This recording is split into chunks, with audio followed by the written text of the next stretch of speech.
I'm going to sound a little bit patronizing, but I promise you I am here to help. And maybe to poke a little fun, but I'm mostly here to help. And if you're cool with that, I want you to say these words out loud when you see them on the screen. Ready? A lead is not a deal. I know, the words lead and deal, they look so similar. They even have the same letters. They're related in the purpose of this conversation, but once again, a lead is not a deal. Now, this shouldn't be controversial, but here we are. Somewhere along the way, teams just started treating leads like they're deals in waiting. They get a form fill, they run it through a scoring system, and suddenly that person is marked as ready to talk. No, they're not. They're ready to learn, maybe, who knows? You might be thinking, they visited the website 3 times this week, and HubSpot says it's a hot lead. No, just no. First of all, it takes at least 7 touches before a lead is ready to talk.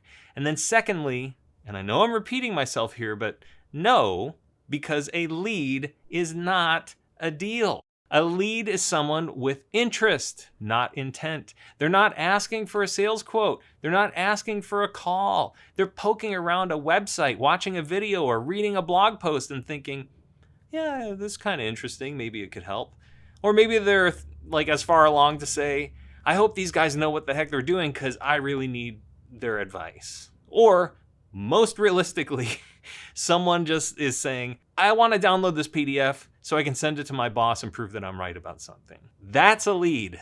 And what it needs is development, not pressure. The thing that usually happens, though, is that a sales rep will look at a lead and determine they're either hot and I've got to talk to them, or they're not ready to buy. I don't have time for this. Worst of all, they'll say things like, well, that's marketing's job to warm them up. They're not ready to talk to me. But here's the reality. It doesn't matter whose job it is to warm the lead.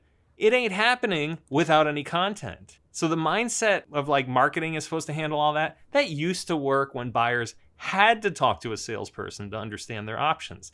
But that era is over. People self-educate now. They build short lists on Reddit, and they talk to people in communities and Slack threads. They binge product explainers with a bowl of ice cream in their lap at 10 p.m. And by the time they want to talk to you, they've already made 80% of their decision. And their spouse is about to walk in the room and ask, are you still working?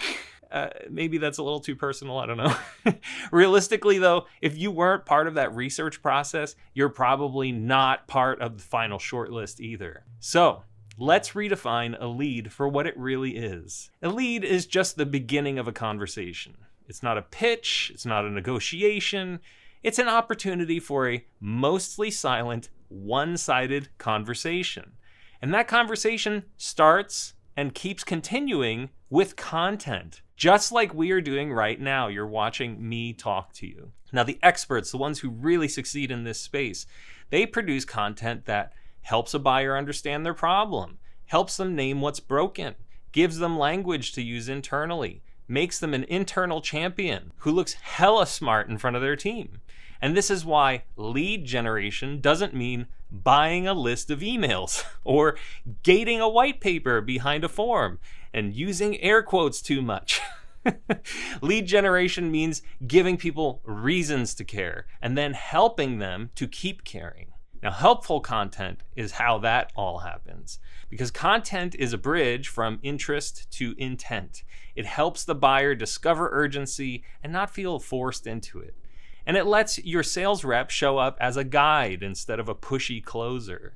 And back in the day, Alec Baldwin gave one of the sharpest and hardest hitting sales speeches of all time in the movie Glengarry Glen Ross. Always be closing. Always be closing. A guy don't walk on the lot lest he wants to buy. Because only one thing counts in this life. Get them to sign on the line which is dotted.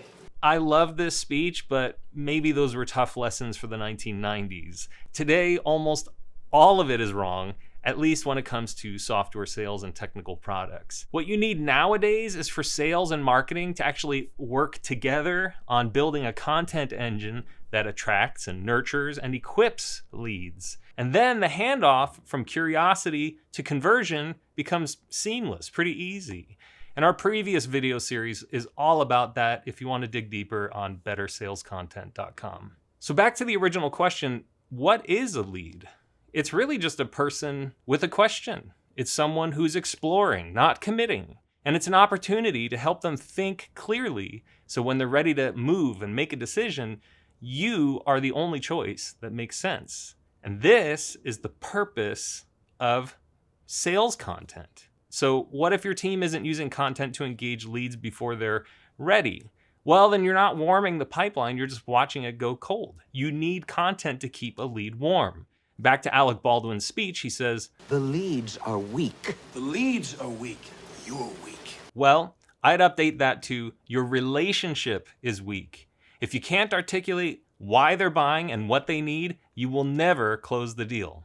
All right, in the next episode of this series, we are going to talk about how to attract and retain leads, because, that's what this whole thing is about. If you have any questions, leave a comment or send me an email at anthony@edifycontent.com, or just move on to the next episode in this series.